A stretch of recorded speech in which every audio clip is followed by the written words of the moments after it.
Hi, I'm Janine. This is KUCI 88.9 FM in Irvine, and this is Get the Funk Out. Standing by to join me is Greg Widmar. He's also known as Fast Eddie. He's a total control instructor.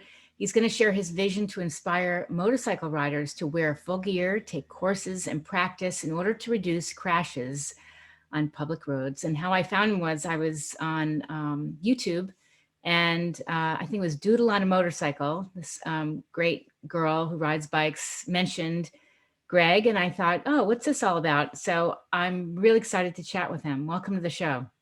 Hi, how you doing? Thanks for having me. Oh, my pleasure. You have an interesting backstory before you got into Moto Jitsu. You were in the Marines? For 11 years, I joined about a year after high school, and I spent 11 years in. And right before I got out, maybe 6 months before I got out, I became an instructor. And then I've been doing that ever since and going to school. Amazing. And so you've always loved motorcycles? Way back before I even joined the Marines, I used to see a bunch of bikes. Like, remember the movie Fast and the Furious when it first came out? Sure. So a little bit after that, or around the same time, I'm not really sure when, the movie Biker Boys came out, kind of like the Fast and the Furious version of it. Okay. And a bunch of my buddies have motorcycles, and I was like, oh, that looks like a lot of fun. But shortly afterwards, I joined the Marines and then just traveled and deployments and doing everything. I didn't really have time. Yeah. But about a year before I got out of the military, I was like, oh, well, I'm kind of at a station now. I'm here in California. You know, I'm getting out maybe or whatever else, but I have the resources now and I have the time, and San Diego's awesome to ride in. Beautiful. Why don't I actually buy a bike now? So I did. Right. And then that just started the whole addiction. It was interesting when I was a teenager. I remember being around people who rode bikes. I went to a motocross race or two. I tried to jump on a bike. They were like, yeah, this is the clutch, this is the throttle, and then just flying off the back. Yeah. It was a little bike. And I just remember thinking, you know, one day I will learn really the ins and outs of this. And as I mentioned to you before we started, I decided to sign up for some classes here locally. Saddleback College has a whole bunch of training classes, safety classes. So I started off with the Can-Am class, which was really fun. I still want to take that. What? I want to take that as well, just for fun. Oh my gosh, 1200 cc's. Yeah. But he told us how somebody got on the bike and she didn't understand the throttle, how it has such a kick to it. And she went plowing into the sidewalk. And that was the end of the bike. And she was okay, but you really understand 1200 cc's, as you know, is nothing to play with. Yes. And those are just instant. There's no clutch or gears, right? You're just, right. It's like a big scooter. You just twist the throttle and you're exactly gone. Exactly. Yeah. I was glad he told us that, because I was like, I'm going to ease into this. Yes. Slow hands, happy riders. That's what I always say when I teach. I think what happens is, especially, it's really smart, as I was saying, and you know, take your time. This is a serious machine. It's not just hop on and go flying around the neighborhood. I just got a used Piaggio MP3 because I thought, oh, I'll get a 3-wheel bike. It is so top heavy. And I thought I knew the mechanics of this thing with the tilt lock. The bike went, whoop. And I'm like, oh no, but I understand a little bit more, and I've been riding in a parking lot. So because I'm sure a lot of people right now are looking for outlets, we're all stir crazy, or perhaps like some people want to learn things that they've never done. Like, where do they start? What's the first thing to do? What's the best way to start to answer? If you want to ride, that's always the first decision. If you decide you want to do it, you have to be realistic with yourself and understand that it's very dangerous. Depending on what your statistics you look at, it's between 28 and like 38 times more dangerous than driving a car. So it's very dangerous. You have to accept that risk and be willing to do whatever you can possible to lower that risk. So wearing gear, taking formal training, and you have to practice your skills. Otherwise, it's not going to be relevant to you. If you take a course, you don't practice what you were taught, right? So I describe it, if you take a course, you get a whole bunch of tools in your tool belt. Like, we all know that metaphor and analogy. Yeah. But they're still in boxes and wrapped in plastic. You have to play with it. You have to take it apart and put it together. And that's what practice is. You get to the point where you practice something enough where you're not thinking about it. And that's true muscle memory, but it just takes repetition. My vest says shut up and practice more so than anything else, because that's the thing I find that people are lacking. And, you know, to get good at anything, play the piano or anything, you got to do it. You have to put in the time of repetition. But you said something earlier.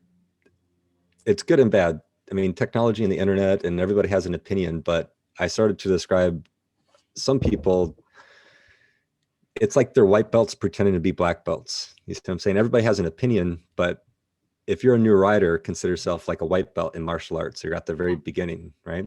So you take formal training by people who are really high up in the, like they're black belts. They really know what they're doing. And that's the thing I've just pushed people towards more so than anything. On my website, I have all the courses I recommend. Nobody told me to do that. Nobody paid me to do that. I just want people to get formal training. And I tell people, forget about my videos, forget about my books. It's formal training first. My videos and everything that I do can help fill in the gaps between formal training. So the formal training is like the big islands, and my videos and books are like the water or like a boat that could help you navigate, to help you get more aware or just understand things a little bit better. Maybe because I explain things a little bit different than the instructor that you had in your course. But specifically for your question, my whole second book is about that completely. It's called The Road to Mastery, right? Yeah. Either how to start your journey. And that book has chapter 1, how to even get your license. I explain the entire process about the basic course in California, or you just go to the DMV. I explain all of that. Then I explain how to buy gear. I explain what kind of bike I recommend to buy, what to look for a used bike, for a brand new bike, what to practice, what to do when you get your bike, what to expect. So that book is made for someone that's never been on a bike and they're curious, or they've already been riding, but they're kind of stuck in a rut. Like they've just been doing the same thing for a while, and they're kind of going down the path of, like the analogy I use in the book, if you go down a highway in a straight line on cruise control, it's pretty easy, but you're not going to become a good driver, right? If you take the path over here that's uphill, downhill, a bunch of curves, and you're learning how to drive your car and do it, it's going to be way more difficult, but you'd be such a better rider. So the road to mastery is, maybe it could just nudge people in that direction. Like maybe you haven't taken a course in a couple of years, because unfortunately people tend to associate with what they do in a car to a motorcycle. Well, I got my license in a car when I was 16. There's no other car driving schools. I just kind of figured it out. Motorcycling is not like that. You take the beginner course, you're okay at going 20 in a parking lot. That's it. A lot more training is needed, and there's so many higher levels and deeper levels of information to learn. In the advanced level courses I teach, we talk about suspension setup, full body position, trail braking, those things I would never mention to a beginner rider because they just learned how to shift an hour ago. What could they possibly understand about preload damping and rebound damping, and how to adjust your preload for your weight, and what trail braking does? And the concept that you need experience. You can't give them too much, just like you wouldn't introduce physics to an 8th grader. I mean, there's levels to everything. So it's 8th grade, you practice, you get good and comfortable with your bike. Once you've taken the beginner course, then go into a high school level course. You practice that stuff until you're comfortable. That may take 6 months or a year. And then you go into a master's level course, and you just keep that up, and you just keep going, and there's no ending to it. I've been through 22 courses, and out of 19 out of those are master's or higher level courses.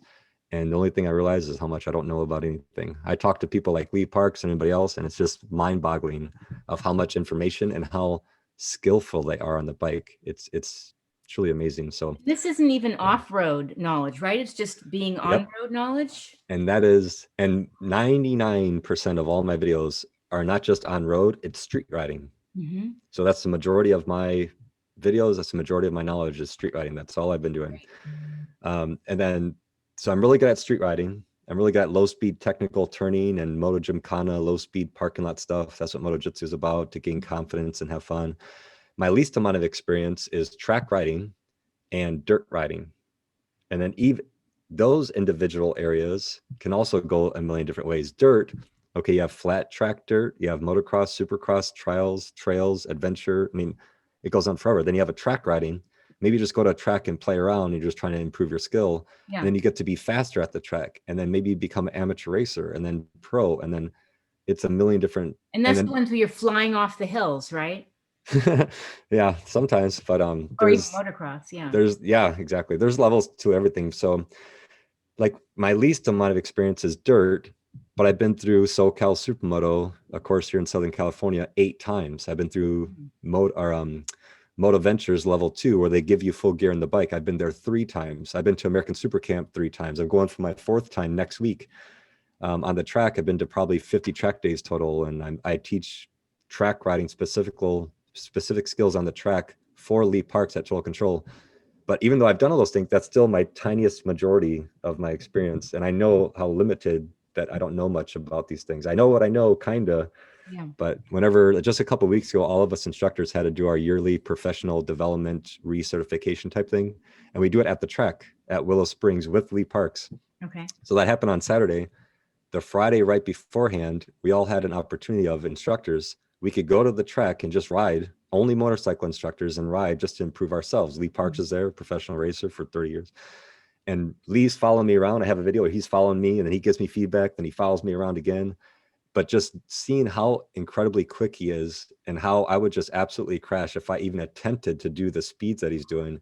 And he's a 50-year-old guy professionally for 30 years. And he's, but think about the real professional racers, like the current ones. And then there's levels, and then Superbike, and then MotoGP. It's just, it's unreal. It's so inspiring because there's always so much to learn. But people who think they know everything or they don't need to take a course, I recommend them to. Some people think I'm being harsh, but I tell them to stop riding, because you're risking, you're adding to the risk because you don't think there's nothing else to learn. Right. If you only have 4 tools in your toolbox, okay, you just practice those for 20 years. Well, you're a beginner for 20 years. But what if something happens outside of those 4 tools? Like you go around the mid corner and there's gravel. What are you going to do? The beginner course teaches you nothing about that. It's perfect cement on flat. Right. You have to take higher level courses to learn those tools that you might need for that situation, because it's public road riding. You don't know what's going to happen. You don't know what scenario is going to come up if someone pulls out in front of you and you have to stop the bike extremely fast. So you have to not only learn the techniques, but spend a tremendous amount of time practicing those things. So if something does happen, by the time you have to think about, oh my God, this car just pulled out, I have to reach up and squeeze the brake. So when did I practice this last? You hit the car, it's over. You just, you got to be able to have that muscle memory down. Yeah. That's why the encouragement of what I try to tell people to do is wear full gear, practice, and take courses. Those are 3 things I repeat hundreds of times a week when I reply to people, or I do phone calls, or just meet people. Those 3 things are the things I say nonstop. Well, it's interesting because the Can-Am course I took, I think they said, do you need a motorcycle license with the Can-Am Riker? No, you don't. Okay. And it's in a weird place because like as last time I talked to the state administrator, so it's not safe enough to be classified as a car. There's no like roll cage, or, it's not like a seatbelt, right? So, but it's not a motorcycle because that's defined as 2 wheels. So what is it? And you don't have any benefits of, like, you can't lane split on that thing because it's not a motorcycle and it's just too wide. So it's a weird kind of like gap, I think, in the law that people have been thinking about, and like, okay, what do we do with these things? And you don't even need a motorcycle license. Like, you just go buy one and ride down the road. I think that they should require a motorcycle license so people can learn the skills of the road to some degree. Yes, I think that would be I think it would be, I wish it would be encouraged when everybody goes to drive a car to get their car license. Even if you have no desire or plan on riding a motorcycle, I highly encourage you to take this course. By the way, each of the places can say, we'll give you a discount if you come back to this location and take a motorcycle course as well, even if you don't plan on riding, because the level of awareness they'll teach you, and just your overall ability of looking ahead and being aware of your surroundings, is tremendously beneficial. And that's what motorcycling really does, because we're the smallest, littlest, tiniest things on the public road, and nobody looks out for you. So you have to go into really the type of mode where like a lot of people say things of, I pretend everybody's drunk and they're trying to kill me. Like, it keeps you focused. There's no room to daydream. There's no room to, you got to anticipate and plan ahead. And it's always your judgment. That's the most important thing. Yeah. The best way to go over a 2x4 is what? Don't hit the 2x4. You don't go, you see it early enough to go around it. I'm like, wait, is there a good way? No. There is a way, and learn how to do it just in case you do get surprised. You slow down as much as you can. You stand up on the pegs, so your legs act as shock absorbers. Maybe give a little bit of throttle right before you hit it, so the front suspension extends before. There is a way to do it, but it's better just to avoid it. True. How do you go through all this crazy construction site by my house? Well, you just pick a different route on the way home. Exactly. You don't go through that. Like in jiu-jitsu, I asked one of my buddies, who's a black belt in jiu-jitsu, world champion. I was like, how do you get out of this crazy thing? He's like, don't put yourself in that situation. That's You're that was looking his for some deep skill meaning, and he's like, just don't uh go there. he's like, you don't allow yourself to be caught in that situation. Yeah, That's so judgment is the most important thing, but it yeah, takes time. You can't just expect in a couple days in a parking lot to have the judgment and awareness and reflexes and skill to handle the bike out on the highway. sure. There's a big gap. Oh yeah, You gotta yeah, take it easy, explore your neighborhood, go around your community, get right. on the highway, do one exit, and then get back off the highway. I'm a Until long way from the highway. I've yeah, just been practicing in what's called the Great Park. It's an enormous parking lot, which I saw you perfect. do your skill course in parking lots. You teach different things. And last week I went out and finally I stopped doing, my brother-in-law has been riding a long time. So he set up cones and I was trying to do figure eights, but I noticed when I would lean to my right, I wasn't as confident going to my right versus my left. So he said, when's the last time you were on a bicycle? Which had been a while. So I want to take the bicycle out and kind of practice my balancing and Helps tremendously. yeah. I encourage everybody to ride a bicycle that rides motorcycles. Like I live here in San Diego, so just going up and down the boardwalk with people and your judgment and your timing and can I fit and just Mhm. balancing, just simply balancing. Like I try to stop and pause and literally not move as long as I can to balance the bike. Or when I'm Wow. riding, sometimes I try to ride all the way home. I don't put my feet down. So like before a stoplight, I just go really slowly. I just practice, clutch and throttle, a little bit of rear Yeah. brake and just Yeah. it's a lot of fun. It just one thing it does besides being fun is tremendous amount of confidence you get with your machine, and Yeah. that's the underlining factor. If you're not confident with your bike, you just second guess everything. Yeah. You'll be you'll be afraid about what it does. You won't know how it Fearful. behaves, Yeah. and that creates risk because you're unsure. If you want to go right, you push right. If you need to swerve, that's the only thing required. But you have to know countersteering and practice that and know what the bike will behave like. Hmm. If that situation does happen where a ladder flies out of the back of a truck, there's no time to think. You got to get the heck out of the way quickly. But you have to understand what that feeling does. And that just comes through confidence, which comes through, surprise, practicing. Right. Yeah. Right. And there's things people don't realize, like you talk about whatever direction you're going, turn your head. Yes. Turn your head. You don't want to be looking down at your controls and Your head. Exactly. So imagine you take out your eyeball and you glue it to your chin. This is not a head turn. Right.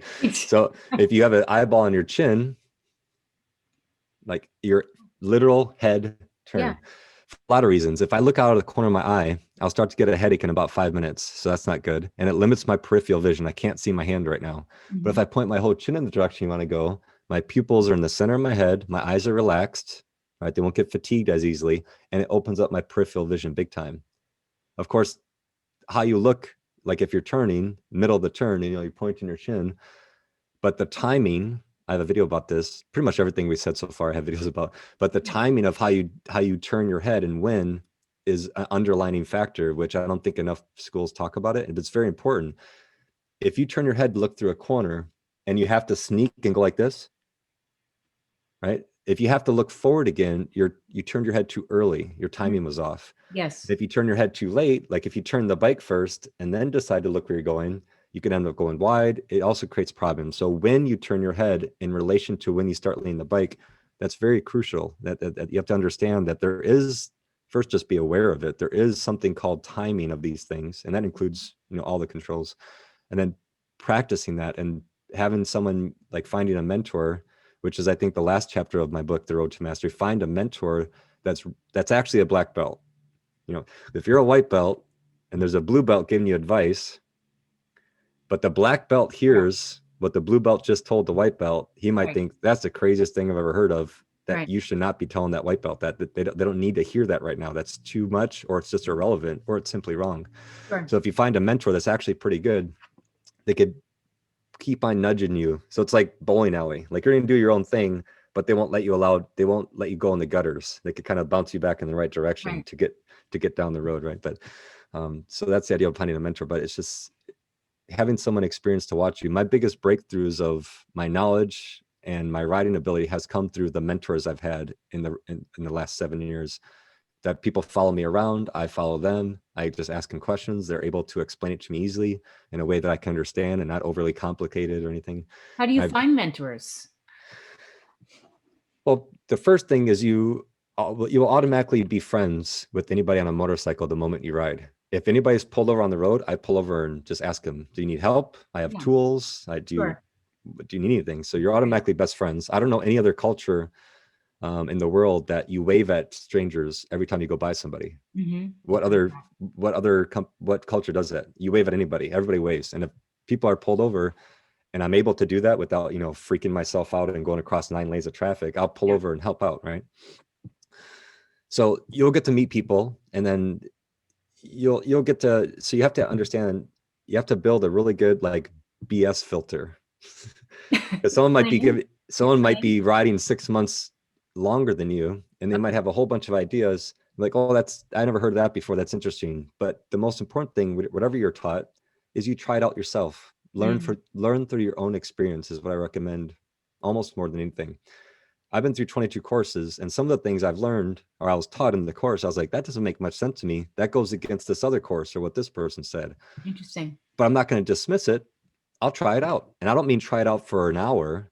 I'll Yeah. go try this technique out for a month. I'll really Wow. see what this feels like. And then I'll have the experience of it. And then maybe I want to adapt that into my own writing style and be very eclectic. Mm-hmm. Or maybe that portion of the course, that 10%, I don't need it for my writing style. Because every course I've taken, I don't absorb 100% of what's taught. Sometimes it's only 10%, but that Oh. 10% is a big piece of the puzzle that I needed. And I Mm-hmm. never heard that anywhere else.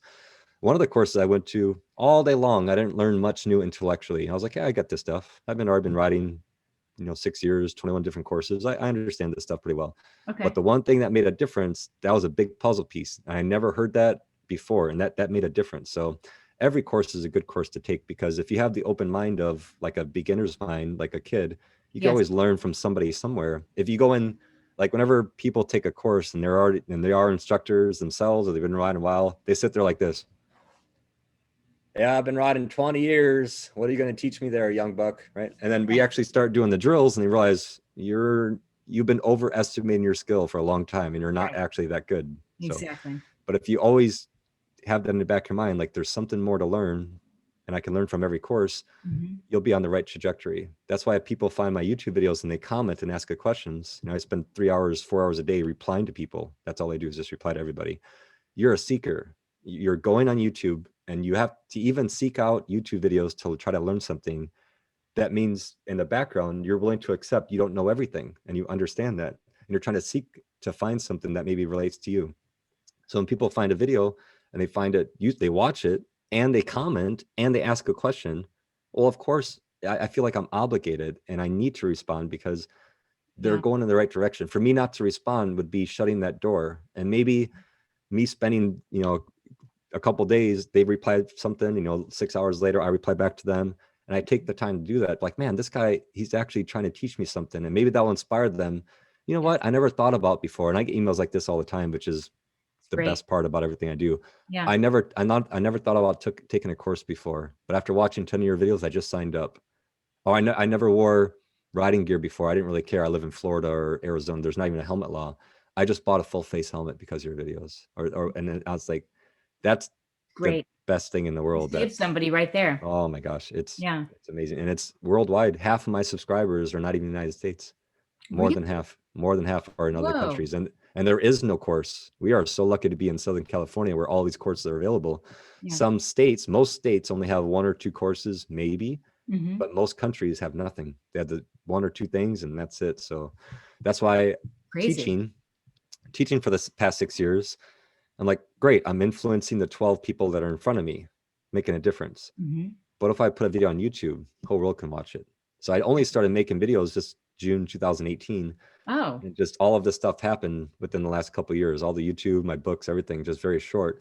But it's like I've already been doing. When people say, "Oh, you're my favorite YouTuber," or "You're a cool author," I don't even think of myself as that, because I've already been doing what I've been doing for a long time. It's just right. extremely recent. I started Yeah. recording it.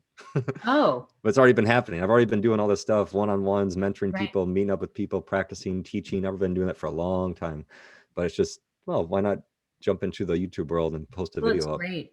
Why not? Especially now, because I think more people are looking to get, training. They're looking for information. I mean, like I said, I want to know so much, and just constantly learning so I'm safe out there. Right. Yeah. And that's, so a lot of people also say about my channel, you're my favorite safety channel. I Mm. love how you promote safety and this, and it's not wrong. So this is what I say. So this is safety, right? So let's say it's a coin. This Okay. is about being safe and you want to be a safe rider. That's one way to focus on videos. I don't think I've ever said in any of my videos, this is about safety. What I focus on and what I say and teach in my videos is this half of the coin, which is these are the techniques you need. This is why it's important. This is how to do it. This is what to practice. If you learn how to do those things, in addition with good judgment and not taking crazy amounts of risk, you'll automatically be safer because you can't have one side of the coin without the other. Right. You see what I'm saying? Yeah. So you could have all the skills in the world, but if you take insane amounts of risk and go 150 miles per hour down the highway, your Yeah. judgment is the problem, not your Sure. skill. You see Sure. what I'm saying? So Yeah. with being very aware of the level of risk you're willing to take and how fast you go and what you choose to do, with really good technique, you could greatly reduce those odds of you getting seriously hurt or Mm-hmm. crashing at all because you know what you're doing and you're Right. not taking too much risk. We're already on the bike and we're risking a lot. If people say, thanks for teaching me how to be 100% safe. I'm like, there's no such thing. You're riding a No. motorcycle. This is very dangerous. No matter what you do, it's Yeah. very dangerous. But you're willing to accept it. And if you want to start chipping away at that number of how dangerous it is, Mm-hmm. more courses, full gear, and practice. Right. And the background of what those three things are made out of, you have to have the judgment, the correct mindset and the judgment. So like the pace you go on the street, how fast you go or not fast you go, that's just your own individual moment to moment decision. If you're Mm-hmm. cruising at 70 miles per hour down the highway and another bike passes you at 90, maybe something inside is like, oh, I want to go catch them and just go have fun and go on the highway at 90. Well, maybe if that's your decision, what you have to accept the risk, right? Yes. Okay, I'm risking a whole lot and I could get a ticket or crash, and it's Right. going to be dramatically worse consequences if I hit the back of a car at 90 because I didn't see it make a lane change Yeah. versus I hit that car at 60. So it's moment to moment decision making, and what is it worth to you? What is your risk? What are you willing to Great do or not advice. do? Yeah. So And I like how your videos are broken into white belt, blue belt, different belts. I could have just made it levels 1 through 6, but I've been doing martial arts for 15 plus years. I was in the Marines. I was a black belt instructor in the Marine Corps martial arts program, and I like jujitsu. I love it. Right. So motorcycles and jujitsu, moto jitsu. So I think it's more relatable. I could say, level 1, do this, and level 2. But now with moto jitsu, I developed a language to speak to people, and everybody understands it. Even if you know nothing about martial arts, we all have watched enough movies to understand if you're a white belt, you're the bottom. If you're a black belt, you're the top dog, right? Right. Yes. So I could explain to people you're a white belt. You take a couple courses, you practice, you get a couple oil changes under your belt, 4,000 miles, 10,000 miles. You're probably a blue belt now, right? But there's a lot more to learn. Just understanding the levels above you Right. is always important to remember, and remembering, well, I was a white belt. Just because like I'm a black belt now, that doesn't mean I was never the white belt. I didn't start off as a black belt. Nobody does. Yes. Nobody is amazing at anything the moment they try it. No one is good Right. like that. Yeah. Even people that are extremely athletic or athletes or talent. Tiger Woods has a coach. The best people still have mentors and have to give advice to. So it's remembering what it's like to be in the shoes of you as a new rider, and what it means to relate to people in that way where you're not talking down to them, and you could be inviting and just understand, like, yes, you may not say, you ask me a question about something and I give you the answer. I am not in the business to make everybody like what I say, and a lot of people don't like me, and that's okay. But I will tell you the truth about what you need to know, because you could be honest without being an a-hole. Yeah. Like the old saying Yeah. of, if my wife asks me how I look in this dress, you're not going to say she looks like a cow, but you could also say something that's honest, but you're also telling the truth. Maybe you look better in a different outfit or whatever, right? There's a whole bunch of ways to do it. So when people ask me a question, I could say this and I might make them feel good. Like, oh my gosh, I got Motojitsu. He responded to my YouTube comment. I'm so happy. He told me what I need to hear, what I want to hear. But I tell him this, like, I actually don't suggest that at all. And I don't think that's a good decision to make. Like, oh man, you just crushed my dreams. I don't, you're being mean. No, I think Oh, you're being honest for their benefit of their safety, or, yes. you Yeah. know, So, and sometimes just people need to hear, no, don't go buy the 1000cc bike as your first bike. That's like giving a oh, 15-year-old the Lamborghini. You don't know what you're right. doing. Or like the Motojitsu belt level system. When should I take a passenger? I have a lot of video about passenger ridings. When you're able to do blue belt in my Moto Jitsu program with the passenger, you're probably okay to go maybe take a passenger. But if you can't even do that by yourself, why would you take another life on the No back of your way. bike? You know how good you have to be to take a passenger and to not have a tremendous amount of risk? Because you not only have to be good yourself, so you have the foundation, you have to know what to tell the passenger, how to get on, how to get off, what to do during stoplights, corners, what not to do. You come Mhm. to a stoplight, do you take your feet off? Do you let go of me completely? You have to anticipate the light is green for a while and we're coming up to it. Well, obviously it's about to turn yellow because look at the cars lined up on either side. Yes. It's about to turn. It's been green for a while. The Yes. passenger can't be daydreaming and looking off and doing it. They have to pay attention because if I have to brake quickly, you have to Mhm. be ready to brace yourself.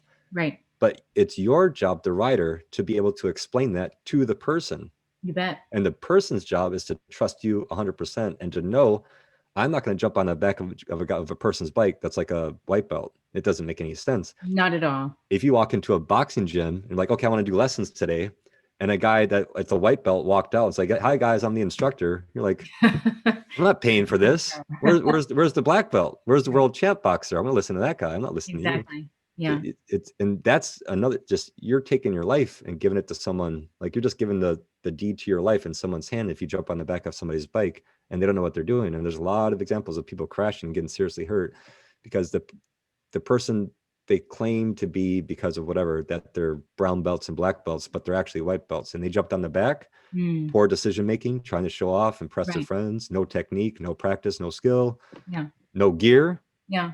If I picked you up from your house right now and said, let's go for a ride, and you had, flip-flops on, a t-shirt, you're not coming with me. No. It's my responsibility and it's my choice. You are not going to ride on my bike unless you have gear on. Right. I That's the don't first care. thing I did. I went and got, someone was selling an Arai Quantum X helmet. I had done my research on different helmets and it fit great. I found out about the proper fitting because it shouldn't be too loose. Right. I went and got a jacket, it's cycle gear, a belt jacket.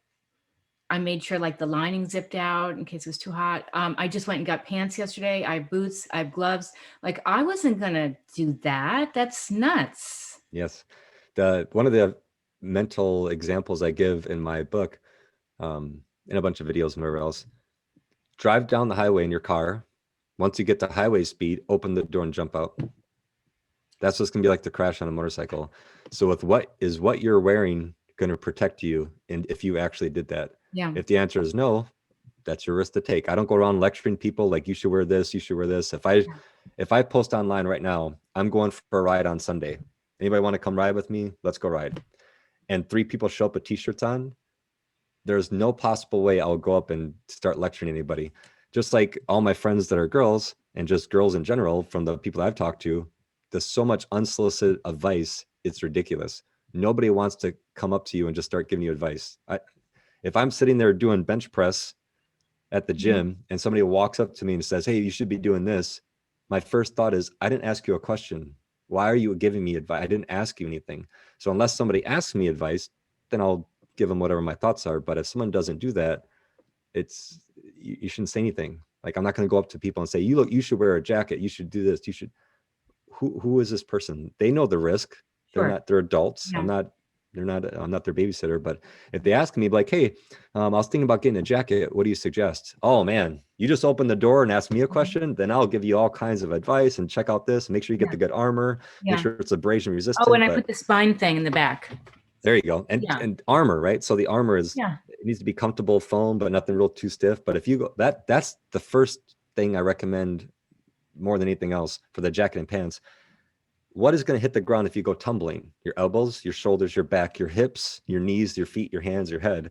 Yeah. So it's going to be very unlikely you'll be sliding on your stomach only, a slip and slide going down the ground. You're going to be tumbling. So you don't want to be shattering those bones. So having good quality armor in the places you need it. But so you're going in the right direction. Already you're ahead of a lot of people, because just people that choose not to wear gear, again, it's their choice. Do whatever you want to do. It's your life. But understand the risk and don't make excuses if you crash and you have, $2,000 in full quality gear, $150,000 in hospital bills. That's so simple. Sure. How could that be worth it? And the other thing I would say is, because I had mentioned this earlier, me buying a used Piaggio MP3, it's an amped up scooter. It looks like just a hot bike. And I'm thinking, this is a motorcycle. This is a 500cc bike. So I want to learn everything there is. Now they won't let me bring it to the class. I'm going to be riding motorcycles, which I'm really excited about because years ago I used to drive stick shift. But I want to learn everything there is to know about the clutch and shifting, 1 down, 4 up, or whatever the configuration. Right. And maybe down the road I get a bike, but maybe it's 250cc. I don't know. But the point is, just because they say you don't need a motorcycle license, ridiculous. I want to learn if I'm on the road. Yes, and you want to be James Bond, where you could just jump on a motorcycle and ride it, right? Not how many people don't even know how to drive stick shift cars. I think it's Right. to learn to do something difficult. I have a picture. I don't know who said this, but be brave enough to be bad at something again. Yeah. Have enough courage and curiosity to be like, you know what? I don't know how to play violin. I want to take violin lessons, because learning how to do something difficult, that's very important, regardless of what it is in any discipline or anything, even if it's not related to your job or you just want to do it for fun. But the process of what you're learning to go through that, and the dedication and discipline it takes to do that, that's the benefit. So learning how to drive a motorcycle with the clutch, say you only buy a scooter for the rest of your life, but learning how to do that, you gain the experience of, man, look at this. And now you're more relatable to people. So you understand what they're going through with the shifting and how that works, and how now you're a one-man band. All 4 extremities are doing different things at the same time, and you can't look down to see what you're doing. Right. Right. But if you have a scooter, you have the brakes and you just have the throttle. Right. And some motorcycles now, like a brand new Goldwing, 2000, whatever, 18 and up Goldwing, whatever it is, it's a 1800cc, 1,000-pound couch on wheels with no clutch. It's a scooter. It's a scooter. Clutch. 1800cc, 1,000-pound thing. It even has reverse. It's so big. But yeah, I think learning how to do everything, no matter what it is very, very important. Just like the same thing of technique over technology. Sure, your bike has ABS and traction control and everything else, blah, blah, blah.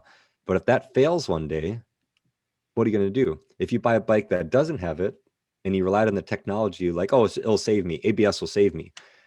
ABS, anti-lock brake, does not mean anti-flip over the handlebars. Right. If I grab the front brake on my bike right now, I had the grip of the tires, I could absolutely do a front flip and crash. Sure. Just because you have the technology, it should be irrelevant to your riding. It shouldn't interfere. If something happens where the technology is interfering with whatever control, there's something terribly wrong with what you are doing. Yes. So the bike I used to have every technology in the world, this BMW sport bike, right? Everything. I saw that in your videos. Yeah, it's crazy, right? All this stuff. The very next bike didn't even have a fuel gauge. What? So I went from a bike with every technology you can imagine to a bike that had no ABS, no traction control, no fuel gauge, no RPM, nothing. And I rode not one bit different. I rode the same pace. I went to the same places, the same track, the same speeds. What does it matter? The bike I have, the technique is the most important thing. Yes. And when you get your skill high enough, the bike becomes irrelevant. Why can't you do that on the Harley versus the sport bike? Yes. Well, you're just limited to your motorcycle. That's okay. But me as an instructor, I have to understand and learn how to ride and get good at any motorcycle. Because when I teach the Total Control intermediate or advanced level course, there's 12 riders that show up. I don't know who these people are. I don't know what kind of bikes they might show up on. And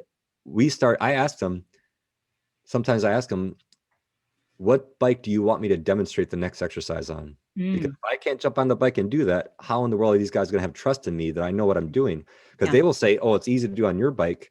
You have the little whatever. Yeah. Try it on my Harley. Okay, let me drive your Harley. Let me ride it. Okay. And I'm like, holy crap, he just did it on my bike. So now the bike doesn't matter, because people blame the bike all the time. Whenever you blame the bike for you can't do a U-turn, whatever, it's not the bike's fault. I promise. It's not the bike's fault. Stop blaming the bike. Crazy. So let me ask you a couple questions. Where can people find out more about you? And if they are in Orange County, LA, and they want to come take courses, are you teaching now? The place I was teaching at, the business itself, they had problems, and I don't think the business is going to be anymore. So I'm not teaching anywhere myself currently right now. But the Total Control courses are still available. You go to totalcontroltraining.net. Okay. That's the overall big headquarters main website about the different courses. Okay. But me specifically about my books or my videos or t-shirts or whatever else, that's all on my website, motojitsu.com. It has everything on there, from stuff about me to links to my books, links to my merchandise. My website is the one-stop shop. And of course, my videos is Moto Jitsu. But Videos are great. Like I said, I mean, I was checking out the white belt ones because that's where I'm at. And right, it's great. Just, the different things to do in parking lots, really helpful. simple. And the videos are all done with my phone. Really? I have no recording equipment. I have no Wow. microphones because I spend my time replying back to people. I'm not spending my time editing. I edit nothing and I don't retake. I have someone hold my phone, Yeah. hit record. I just start talking. Great. After 20 minutes go by, I hit stop. It goes into iMovie so I could upload my little beginning intro that my buddy made for me Yeah. from my phone. Every one of my videos from my phone uploads directly to YouTube. No editing Perfect. software. And Perfect. because I don't care about any of that. Nobody You have better cares. things to do with your time. I mean, Yeah, that's not I don't care. It's that stuff's irrelevant to me. I don't care about production or music or yeah. flashy things. People watch my videos for the content, not because of the I'm a TV producer, editor, Right. extravagant. I don't. It Yeah. doesn't matter to me. And I don't think it doesn't. The biggest compliment I get, ironically, is I love that your videos are simple and there's no. You're just talking in a parking lot, or you just draw with my markers. Yeah. And I was like, yeah, that's exactly it. I'm not going to change. I don't care if I have 10 million subscribers tomorrow. It's not going to make a difference. My videos are going to be the way they are because that's the way I've learned. And Hmm. it's been the biggest compliment and what people have been telling me for years and years. Don't change the way you're doing these things because it would take away from Yes. how it would be unrelatable now. Now it's too much production and flash and it's like Thumbnails and yeah, it's like in the movie Training Day, all that jelly and no toast. Right? It's like good one. there's no Yeah. point. There's no point. So I'm not going to do it. Absolutely. Yeah, Any but last bit of advice? Yeah. Go ahead. that's what I was going to say. So you asked about courses. Yeah. So on my website, it has the links to all of the courses I recommend. So if you're in San Diego or Southern California, and even if you're not so much in Southern California, I Yeah. mean, just come here. We are so lucky to have these courses. So all the courses I recommend, all the links to those courses are on my website. Okay. And that's it's like a one-stop shop for all these things. So a lot of people ask me what course to take, and sometimes the courses they travel, like American Super Camp, they travel around. Yamaha Champions Racing School, they travel around the different locations. So some places are just fixed in location, but other places do it all over the place. But formal training, and it's all on my website. The links to those guys' courses are on my website, and every course is a good course. And like, man, that course is kind of expensive. So take a course and learn how to ride, or you spend your money on hospital bills. Right. And it's just fun, even if there wasn't a reason. It's like don't buy a cheap helmet. Yeah. Oh my gosh, what is going to protect you if you do jump out of a car at 60 miles per hour? Not the $10 helmet you bought at Walmart. That's going to do Right. nothing for you. But Exactly. buying good quality gear, it's an investment. It's not something that it's like getting a PhD in physics. You don't waste your money. You're investing in Yeah. yourself. You buy good quality gear, it'll last. I've Yeah. had the same jacket for years. They'll last a long time. If you buy cheap stuff, then the Get zipper what you pay breaks. for. You get what you pay for. The zipper breaks in a month, and then Yeah. the Velcro doesn't work anymore. And then Yes. it says waterproof, but the jacket was $50, and now it rains one time, you got caught and you're drenched. So you Right. spend the money on good quality gear. That's before you even jump on the bike. That's what you're gonna start saving your money on. Then you practice, get on your bike, and then you start taking the formal training. But the gear is absolutely, I agree with you, and I'm glad you did what you did. That's absolute priority one is you got to get gear to protect yourself. It Bet. doesn't matter if you're going, doesn't because people for some reason, I don't know, but even if you haven't experienced this, it's not fun to crash your bicycle or a skateboard at 10 miles per hour and you scrape up your elbow. No Like, way. that takes a long time to heal and it hurts. That's Yeah. 10 miles per hour Right. going down a hill on a skateboard and you get some little road rash. Oh my Exactly. gosh, what's going to happen on the highway? Yeah. It's ridiculous. You Yeah. got to get gear. You got to get Yeah. eyewear gear. Oh, one last thing, people have said to me that I couldn't bring my Piaggio to the motorcycle class, so they give us bikes to ride. Mhm. Is that pretty much true for any class I'm going to take? Is I have to bring a motorcycle or they provide them? So the beginner course, Yeah. that's the key thing. For the beginner course in almost every state, you could bring your own motorcycle if it meets 2 out of the 3 requirements. So I think they just changed it. I'm not 100% on this, but I'm pretty sure California, the beginner course, like which I teach, 500 cc's or less, 500 pounds or less, and like a 4 seat height or less, something like that. It has to meet 2 out of those 3 requirements. So your bike might be less than 500 cc's, but maybe it's No, it's heavy. 500 cc's. Yeah, or maybe so it does have to meet requirements for the beginner course Okay. because we don't want people coming with a too big, powerful bike that they're borrowing from their buddy and they don't know how to ride yet. It's just Okay. adding too much risk too soon. But the main point to understand about the beginner course in whatever state to get your license, the idea is learn how to ride on an easy bike that's easy to Yeah. ride. Right. It may not necessarily be the type of bike you want to ride or Right. your personal bike. That's okay. Yeah. Say I want to ride a sport bike, but in the course I take, I decide to ride the little 250 Rebel cruiser bike. Well, that's a Yeah. very easy bike to ride and learn Okay. on. Okay. The point is to learn in the beginner course. And I would even say just ride the bike that's you're comfortable with in the beginner course. Okay. When you take the courses, the high school level course and the masters, you bring your own motorcycle. Like in the total control world, Yeah. the intermediate, anything above the beginner course, you do bring your own bike. And that's very important. I think that's the next logical step too. Yeah. You take the course on whatever to get to learn the foundational techniques. Okay. Then you get comfortable on your bike. And then you Yes. take the total control intermediate level course or whatever the next level course is on your own motorcycle. Very Okay. different bike, different set of power. You have Yes. to learn your bike with instructors that could give you feedback on your own motorcycle. Okay. The other courses that are on my website, they're not beginner or high school even. They're like bachelor's and master's level courses. Okay. SoCal Supermoto, they give you the bike, you bring your own gear. Okay. American Super Camp, they give you full gear and the bike, and you're learning how to go sideways through the mud with professional racers teaching you. Whoa. Right. So it's beneficial extremely to bring your own motorcycle to a course, but there is a course like dirt training, whatever else that give you the bike. Just understand that's not the beginner course for licensing. That's just learning the tools that can only be taught in that environment. So you need to bring the bike that best fits that. Because I don't even know if I'm taking the beginner course next weekend, if I'm going to be able to get was it a permit? Like I'm going to, apply for my license. I don't know if they'll let me bring my MP3 to take. You won't need to. So taking the beginner course in California is called the MTC, the Motorcyclist Training Course. It's a statewide course to get your license. Okay. So the way it happens, you can go right now to take your permit. Your permit is just a written test at the DMV.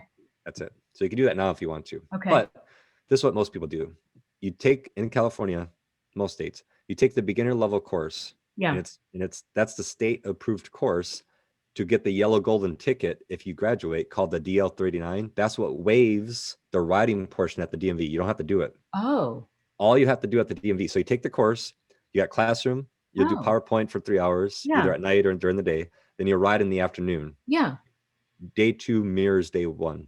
Right. Classroom in the morning. Yeah. Then you do your written test based on the information in that course. Okay. And then you ride in the afternoon, and there's a motorcycle on the bike test that you do in the parking lot based on what you're taught. Oh. You pass all that stuff, then you get a completion card saying you passed the course, and you get mailed, or you can pick it up, the DL39. That's the actual formalized waiver you need. Got it. Take that piece of paper, you bring it to the DMV. Yes. You take the written test at the DMV, which has nothing to do with the written test you took in the course. Got it. You have to just, if you just Google California 2020 DMV motorcycle practice test, there's a million of them you can practice. Okay. You take the written test at the DMV, you pass that, and then you're good. You give them the DL39, you take the written test at the DMV, they'll take your picture, and then you get your permit or you get your paper license. In a couple of weeks, you get mailed your actual license with your CM1 endorsement, and then you're fully licensed, everything's good to go. And then I'm going to continue taking courses. Yes, that's because you passed the course. And I even say this sometimes in the course, everybody graduates like, yay, good job, guys. You're good at going 20 in a parking lot. Understand this is basics. Yeah. And there's a lot more to learn. Yeah. And I wish more instructors would be honest and promote and understand. Please don't think that everything we said in this course is the one all be all. It's good information, but it's limited on purpose. It's designed to be limited to 8th grade. I can't teach you suspension in this stuff. It's going to go over your head. It doesn't make much sense to you. Yes. Just understand this is step 1. There are many more courses to take. And if you go in that direction, you're gonna have way more fun and way less likely to crash. You bet. All right. Motojitsu.com. Yes, that's everything. This has been great, Greg. Thank you so much. I'm going to stay in touch. Awesome. I will do. Feel free to get a hold of me about anything. You always go on my website and email me. You have a question about a course or anything that you just said about the course, just get a hold of me and ask me anything. I do that all day long. I love it. Okay. And then when I am more skilled and confident, I could come down to San Diego if there's courses down there. Yeah. And I've done over 100 one-on-one cornering sessions with people, out, and I meet up with people. I don't charge anybody. It takes like 2 hours a piece. And there have been 3 or 4 people that don't even bring their motorcycle. They just drive their car down from LA. They meet up with me with all their gear on. I just show them a whole bunch of cool stuff, Wow. and then they drive back home just because they want to keep learning and they want to learn from me. See, I've yeah, had people, yeah, I've had a lot of people do this, from just people that just love my videos. yeah. Melissa Alcantarda, she's Kim Kardashian's personal trainer. She came Oh, down to do that with me. There's one of Justin Bieber's professional dancers. His name is Mighty Michael. He came down to do that with me. Just drove his car and just cool. wanted. He's like, I like your videos. I like the way you teach. I want to learn from you. So I want to come Yeah, down and drive, because they're newer riders at the time, yeah. and they're not going to feel comfortable riding their bike from LA down here. No, I was like, just drive your car. Just bring full gear like you would, like you makes are going to sense. ride. You can meet up with me, and Okay, I'll teach you a whole bunch of stuff for nothing. I won't charge you anything. cool. That's really nice of you. Yeah. All right. Well, thank you so much. I really enjoyed this. I'm going to stay in touch. You're very welcome. Thank you.